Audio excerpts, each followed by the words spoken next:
Sejumlah ruas di DKI Jakarta kembali mengalami kemacetan saat kebijakan pemberlakuan pembatasan kegiatan masyarakat atau PPKM Mikro masih berlaku. Volume kendaraan saat ini diperkirakan hampir masuk kondisi normal sebelum masa pandemi COVID-19. Terkait ini, Polda Metro Jaya mengusulkan agar Pemprov DKI Jakarta kembali memberlakukan kebijakan pembatasan kendaraan dengan metode ganjil genap selama masa pemberlakuan PPKM Mikro. Sementara itu, Dinas Perhubungan DKI Jakarta akan melakukan kajian secara komprehensif terkait usulan penerapan kembali ganjil genap di tengah masa pandemi COVID-19. Kajian itu meliputi berbagai aspek, salah satunya kesiapan sarana transportasi umum pada koridor yang ditetapkan sebagai area ganjil genap. Menurut Kepala Dinas Perhubungan DKI Jakarta, Syarif Liputo, Dinas Perhubungan DKI Jakarta akan melakukan kajian secara komprehensif dengan melibatkan stakeholder terkait. Terkait dengan ganjil genap, memang kemarin hari Rabu tanggal 2 Juli, rekan-rekan di Dewan Transportasi Kota Jakarta melaksanakan webinar terkait dengan perlu tidaknya ganjil genap diimplementasikan pada masa pandemi COVID-19 ini. Tentu kami saat ini masih menunggu hasil rekomendasi DTKJ terkait dengan webinar itu seperti apa, dan dari rekomendasi DTKJ kami juga akan tetap melakukan kaji komprehensif terhadap hal ini. Sebelumnya, Wakil Direktur Lalu Lintas Polda Metro Jaya AKBP Rusdi Permana menyebut, kebijakan pemberlakuan ganjil genap harus dilakukan dengan mempertimbangkan ruas jalan yang padat dan kerap menimbulkan kemacetan.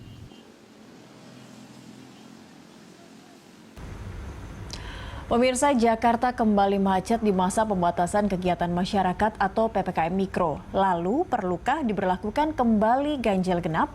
Kita akan membahas topik ini bersama dengan Wakil Direktur Lalu Lintas Polda Metro Jaya, AKBP Rusdi Permana, dan juga Kepala Badan Pengelola Transportasi Jabodetabek, Ibu Polana B. Pramesti. Selamat siang, Ibu Polana dan juga Pak Rusdi.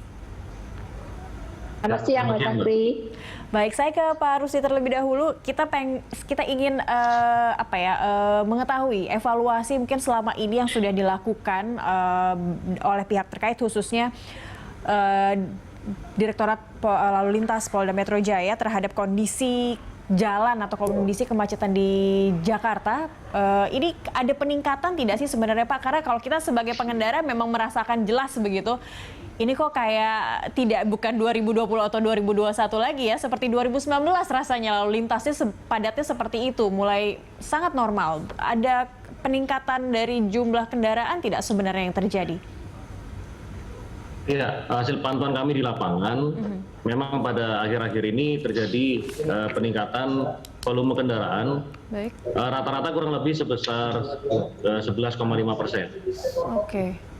Baik, sampai 11,5%. Dan ini merata begitu ya Pak ya? Apakah ada jam-jam tertentu saja? Karena memang sebagian besar perkantoran sudah mulai kembali kerja di kantor, tapi pengguna kendaraan sendiri jumlahnya 11,5% itu sudah secara keseluruhan, secara 7 hari dalam seminggu atau seperti apa? Apa ada hari-hari tertentu yang memang nampak ada peningkatan kendaraan di jalanan?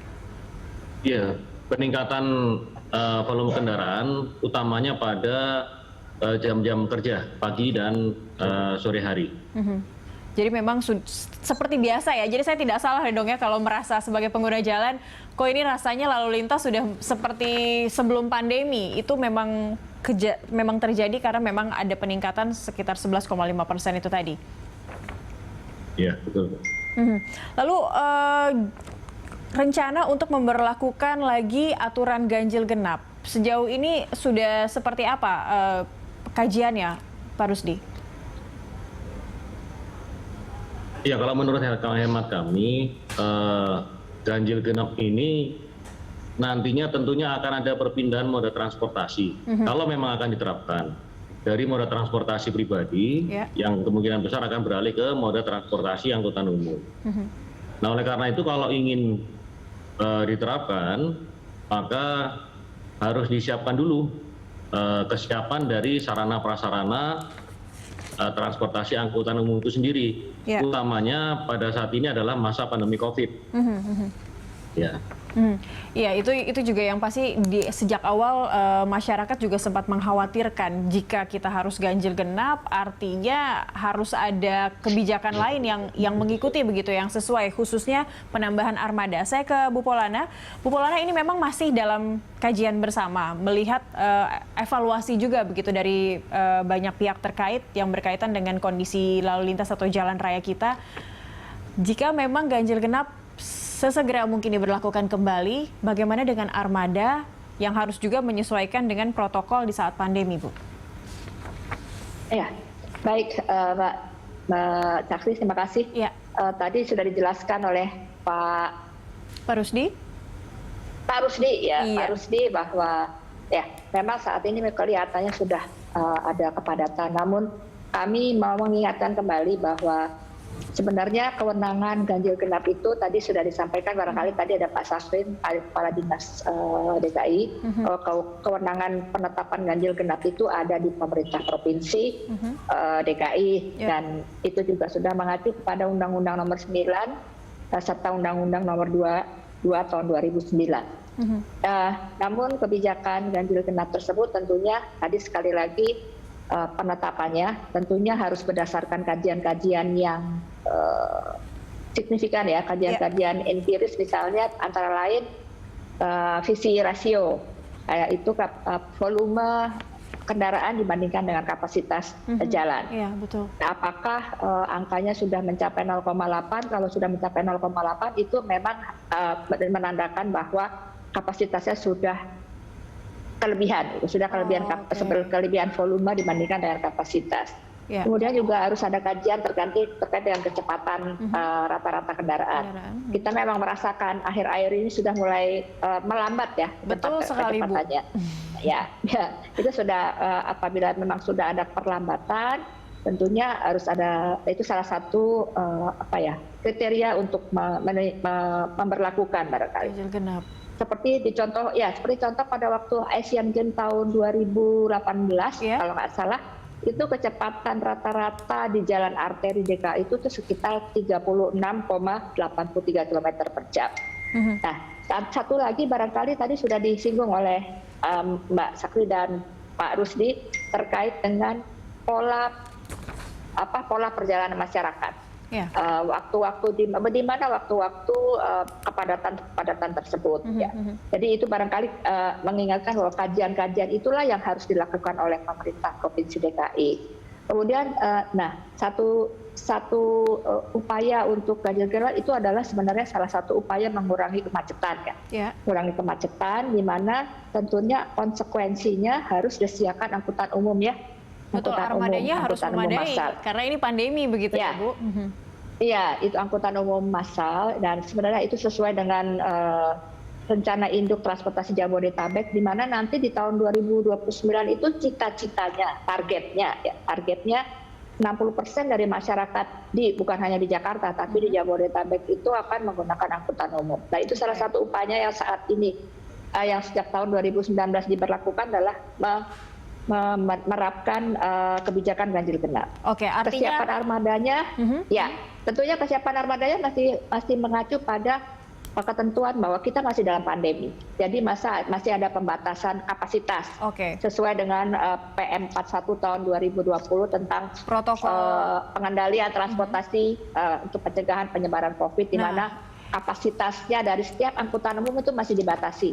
Kalau untuk kendaraan umum berbasis jalan hanya 50%, sementara untuk kendaraan umum berbasis rel itu antara 35 sampai 40%, tapi satu gerbong hanya sekitar 74 orang. Ini artinya jadi itu tetap melakukan pembatasan karena itu harus begitu ya, karena kita tidak tahu nih nampaknya laju penyebaran COVID mulai agak naik lagi. Nah, ini artinya armada jelas harus. Mohon maaf. Iya, armada jelas harus ditambah. Satu lagi.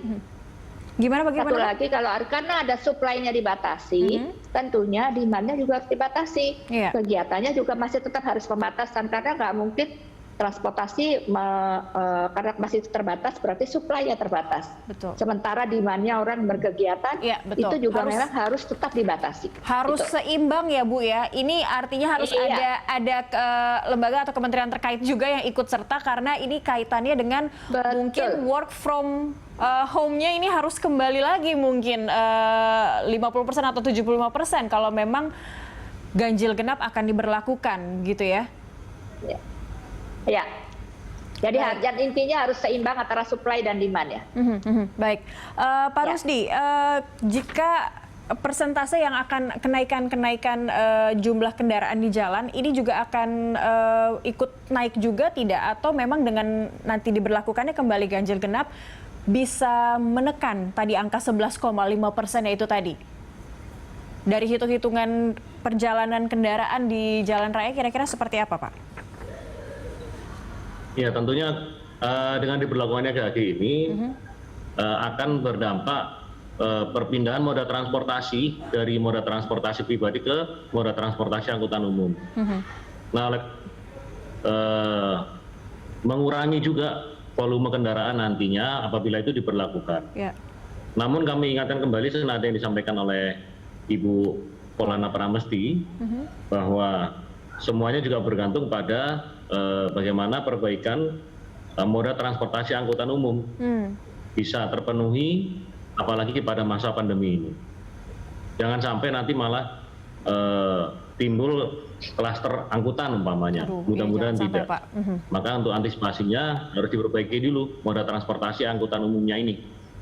Baru bisa diterapkan. Oke. Demikian. Yang dimaksudkan memperbaiki ini artinya ini tadi yang saya tanyakan ke Bu Polana, peningkatan jumlah begitu ya. Tapi kalau bisa peningkatan jumlahnya juga diikuti oleh demand-nya Ya. juga tidak terlalu lebih melampaui dari supply dari armada ya Bu Polana ya. Bu Iya, Polana betul. sudah ada hitung-hitungan mungkin maksudnya mempersiapkan gitu jika memang kebijakan GHG ini kembali diberlakukan kira-kira akan ada penambahan seberapa sekian persen kah dan di armada untuk angkutan seperti apa saja yang sebaiknya akan efektif begitu untuk bisa mengangkut jumlah penumpang jika GHG diberlakukan. Sudah ada gambaran tidak Bu?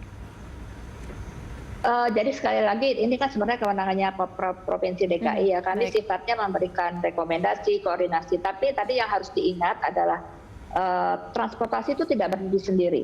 Transportasi itu adalah di rush demand. Jadi transportasi menyediakan atau menyesuaikan dengan demand yang ada. Dengan kebutuhan ya. Dalam masih kondisi pandemi ini kan masih terbatas. Paling tidak dari kapasitasnya aja terbatas. Sehingga memang harus ada kerjasama dengan sektor lain bahwa kita memang masih harus ada pembatasan. Intinya demikian karena itu tadi ada pembatasan selain frekuensi juga kapasitas. Ya. Jadi kalau seberapanya memang kalau sebenarnya kalau angkutan umum di Jabodetabek sudah lumayan bagus. Namun itu tadi karena ada pandemi itu masih ada keterbatasan angkutan umum. Dan tentunya di dalam angkutan umum tersebut sekali lagi ini karena masih kondisi pandemi, makanya protokol kesehatan juga menjadi salah satu yang harus diawasi. Baik itu oleh pemerintah, oleh operator, dan juga barangkali oleh masyarakat sendiri saling mengingatkan agar walaupun menggunakan angkutan umum, tapi protokol kesehatan itu tetap harus dipatuhi. Justru karena menggunakan angkutan umum, protokol kesehatan harus lebih disiplin lagi ya Bu ya. Baik, kita masih akan membahas terkait topik ini di segmen berikutnya. Pemirsa tetaplah bersama kami, Lansok akan segera kembali usai jeda.